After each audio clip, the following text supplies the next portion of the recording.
Ebusuanfo memobi bia kwaba deba GCN page so midin ede adwoa searching mesra na wa subscribe to my channel near notification bell no so for more news.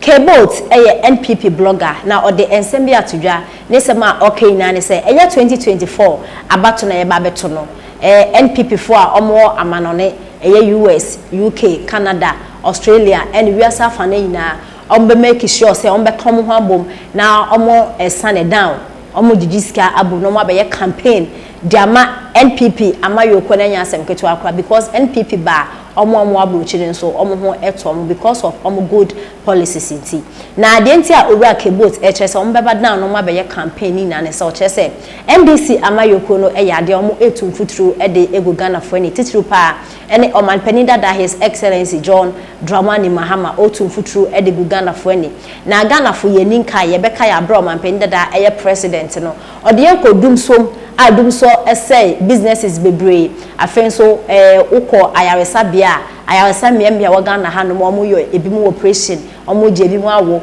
gbona light edum bebre da efemu ewu dum so ha ebe ha Ghana aside den no omampende da John Dramani Mahama na NDC amayoko no ombe bo Ghana for abro enti no ensese Ghana for yeto aba ede emomo bio but NDC for enemu enomu tu futuru ede egu Ghana for eni omo wewe mfiefiem edi entro enti no mo entina ho na NDC ensanso embefa Ghana ha Ghana enti no ombeba abeye campaign ede ama omai Ghana na do for yenti ensema kebot na kasa ede etodwa omo fantoto brana champo de no sane ne fa no gama we na me twa ma o ora meba ho meba no so bato de ye ntia video ni bra I see. And a polling station there be do or die. 2024 is a critical election, both for them and for us. And I'm saying that for NDC, it's a do or die affair. And I'm sounding a warning to the NPP. We're going to match them boot for boot.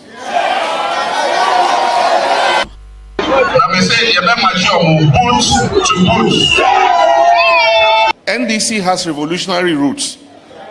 And that when it comes to unleashing violence, nobody can beat us in unleashing violence.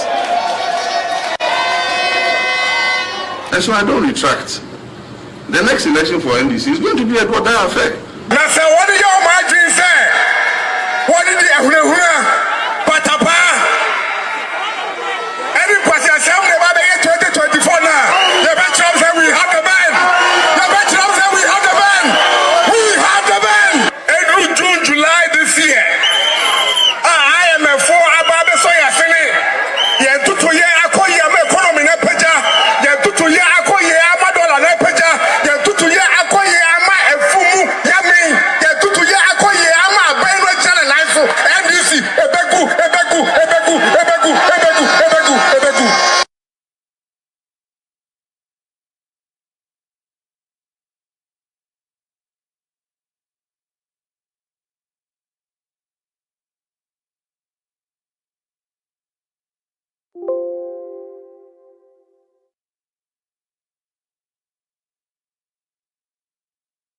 Elections, no, it will be won or lost at the polling station. I see. And a polling station there be do or die. 2024 is a critical election, both for them and for us. And I'm saying that for NDC, it's a do or die affair. And I'm sounding a warning to the NPP. We're going to match them boot for boot.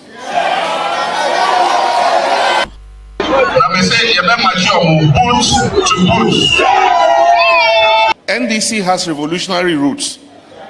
And that when it comes to unleashing violence, nobody can beat us in unleashing violence. And so I don't retract. The next election for NDC is going to be a do or die affair. Now, sir, what did your margin say? What did the Patapa? Any person say we have 2024 now. The veterans say we have the band. The veterans say we have the band. We have the band. In June, July this year, I am a four about so yasini. Ye tutu ye akoye me economy na peja. Ye tutu ye akoye amadola na peja. Ye tutu ye akoye ama efumu yami. Ye tutu ye akoye ama abenwe channel life. NDC Okay, where your course duty the kind of former president some Akeka say 2024 election e be do or die. Yeah, I say dramatic expression boot for boot. Chese election no and the electoral commission Dr. Kuda for die. I come here to say elections are won at the police station. It is a one man go for and church obu ya. For the yokoka what tibia. We see former president Mama Didier Santimantem na me dem so much wo ba betu asante weje ha. Enie papa ya therefore ya asemu awaka e de acha santefo. Enie don't be like Ashanti region. They are emotionally attached to the NPP that they don't even think. Tio, they don't even think it. They don't even think before voting for them. Don't be like them.